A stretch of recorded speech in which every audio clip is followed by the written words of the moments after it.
Merdeka. Alhamdulillah. Mas Bambang Tri, ini banyak pertanyaan yang disampaikan oleh publik melalui channel kami, yaitu BES Official. BES itu kepanjangan dari Bright Empathy Solution. Jadi mereka bertanya, Mas Bambang Tri ini kalau boleh dibilangnya orang paling berani di Indonesia nih, siapa ya? Tentunya kepada mantan Presiden Jokowi ya. Nah, pertanyaan yang paling publik nanti jawaban dari Mas Bambang itu adalah apa sih yang bikin Mas Bambang itu berani sekali mengungkap tentang riwayat hidup, khususnya soal terkait pendidikannya dari Jokowi? Monggo Mas. Pertanyaan ini juga ada pada diri saya pada waktu saya mulai bertekad untuk mengungkapkan masalah Jokowi, termasuk soal ijazahnya itu. Nah, kalau saya tidak berani, terus siapa lagi yang berani? Orang lain bertanya begitu semua. Iya toh. Justru kalau saya mulai, saya yakin pasti akan banyak yang lain yang berani nanti bersama-sama. Nah, kemudian berarti dasarnya berani itu karena kebenaran, keyakinan, iya atau dong, karena ada dorongan sesuatu? Ya enggak. Saya tahu bahwa sesuatu itu harus ada yang mulai kok. Kalau nggak ada yang mulai, ya mana mungkin yang lain ikut. Oke, kesimpulannya singkatnya adalah buku Jokowi Undercover itu juga merangkum tulisan yang Iya dong. ya. Iya. Oke. Kemudian masuk dalam persidangan nih. Waktu itu kan yang saya lihat di media, Iya. banyak publikasi ini, Iya. Anda didampingi oleh kuasa hukum Anda yaitu Profesor Egy Sujana. Ini yang Jokowi hari kedua bukan? Ya. Kalau yang satu Bang ini belum ketemu saya. Jadi Bang Egy itu sebagai kuasa hukumnya pas periode yang Ya, mana? Jokowi hari kedua.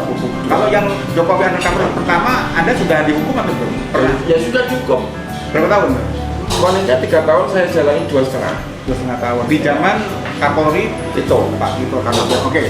Baru kemudian setelah 3,5 tahun jalani 2 tahun sekian. 2,5 tahun saya bebas. Kemudian Tahun 22 saya ditangkap lagi gara-gara saya nulis Jokowi Undercover 2. Oh, Jokowi Undercover. Nah, isi dari Jokowi Undercover 2 dengan yang pertama apa bedanya?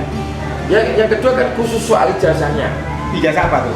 SMA, S1? Iya, pokoknya semua lah. Sampai S1 juga saya bahas, tapi yang utama yang saya tekankan adalah Jokowi tidak punya ijazah SMA. Menurut informasi tadi yang Panjenengan jelas lakukan ya, investigasi itu. ya. Dan bahkan terbukti sampai digital dong. Ya. Tidak ada saksi satupun yang mengaku pernah melihat ijazah SMA-nya. Ya. Bahkan sampai kepala sekolah yang memberikan legalisir ijazah SMA itu juga nggak pernah lihat. Kan itu ekstrim sekali. Ya. Bagaimana dia tidak pernah lihat ijazah aslinya, tapi memberikan legalisir, padahal legalisirnya berbunyi sesuai dengan aslinya. Iya. Ya. Oke, dalam persidangan kemudian kan Bang Egy sebagai kuasa hukum sudah melewati banyak proses, kemudian diminta bukti ijazah dalam persidangan tidak bisa dibuktikan, kemudian akhirnya Anda divonis 6 tahun. Saya dan Bang Egy melakukan banding dulu toh. Ya, banding. Turun jadi 4 tahun 4 bulan itu. Kemudian menjalankan berapa tahun? 3 tahun kurang 3 bulan. Itu dapat amnesti nggak? Nggak ada amnesti. Saya itu dibebaskan bersyarat karena saya dianggap berkelakuan baik di penjara dan saya sudah mencapai 2/3 masa tahanan. Oke. Ya. Oh, jadi nggak dapat amnesti? Ya. Karena banyak juga publik yang menganggap bebasnya Mas Bambang Tri itu amnesti dari Presiden Prabowo. Ya mestinya begitu, tapi saya nggak tahu. Itulah ironi hukum di Indonesia ini. Saya nggak dapat amnesti, Gus Nur dapat amnesti, akhirnya malah pengacara saya jadi tersangka. Ya. Ini kan terbalik-balik betul dunia hukum ini. Padahal saya tahu seorang pengacara di dalam menjalankan tugasnya itu tidak dapat dituntut tidak dapat digugat secara perdata maupun dituntut pidana.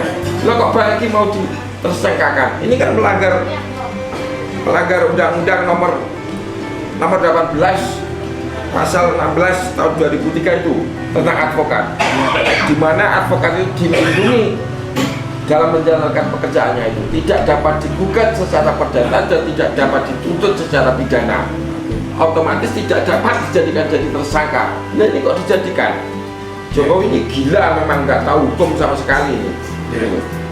Nah kemudian Mas Bambang Tri sekarang posisi sedang berada di Jakarta ya, beberapa saat ini ya. Iya, saya. Apa tujuannya? Ya saya sengaja mau membantu lah. Bang Egy yang dulu bisa membantu saya dalam kasus saya sampai bisa membuktikan bahwa Jokowi nggak punya ijazah SMA. Itu kan berkat pembelaan Bang Egy juga. Nah sekarang karena saya sudah bebas, meskipun masih capek dan sebagainya, saya bertekad untuk membantu Bang Egy.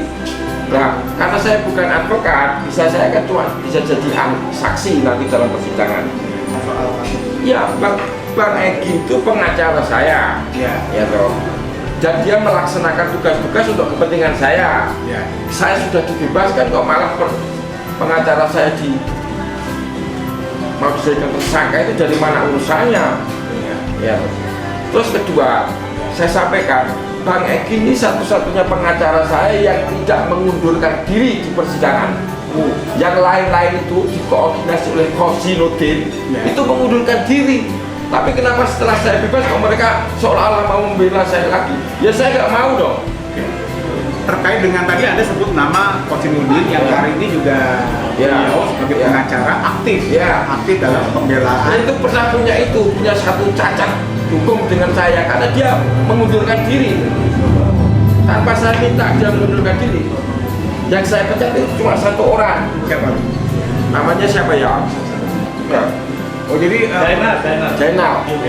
Jadi saat sedang berperkara di persidangan, pengacara yang Anda tunjuk salah satunya kan Bang Egy, karena koordinator Bang Egy. Kemudian ada Khosinuddin. Nah, Khosinuddin dan kawan-kawannya itu mengundurkan diri. Ya, karena pertama yang saya pecat itu Zainal itu, yang namanya Zainal itu. Yang kemudian malah terbukti bahwa ijazahnya dia juga palsu. Itu kan kualat sama saya, ijazahmu palsu kok berani bela saya itu.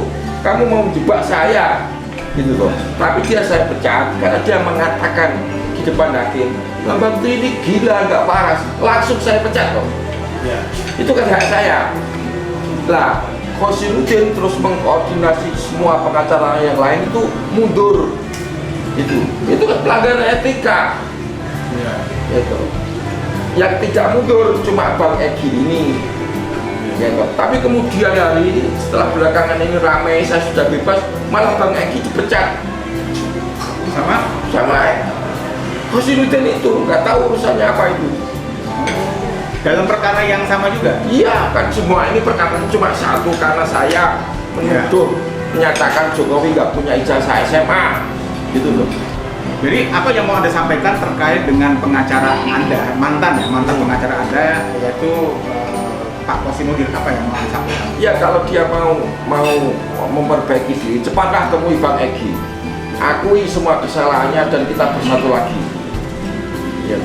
Tapi sekarang ini kalau dilihat dari media, beliau ini Pak Khosinuddin cari panggung sendiri lah biar dia kelihatan ngetop sendiri gitu loh. Padahal tanpa saya dia itu bukan apa-apa. Ya.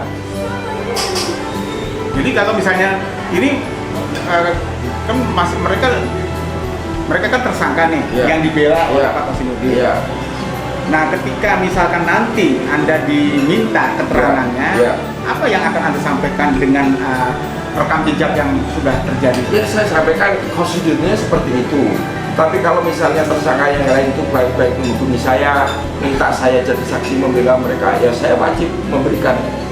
Ya, termasuk untuk Roy Suryo. Iya, kalau mereka minta kalau mereka nggak gengsi-gengsian, ya mereka harus menghubungi saya lah, menyampaikan permintaan. Tapi untuk hari ini khususan Anda memang mau bantu Bang Egy karena dia yang jelas sebagai pengacara saya, dan seharusnya pengacara itu nggak boleh dihukum, apalagi ditersangkakan, gitu loh. Menurut undang-undang advokat ini tadi. Oke, mungkin ada yang mau disampaikan, Pak Halim? Nah ini Pak Halim itu sebentar. Ini tetangganya Jokowi satu kampung. Pak siapa namanya? Pak Lili. Pak Lili. Pak Lili siapa? Suryo Lawu. Suryo Lawu, ya.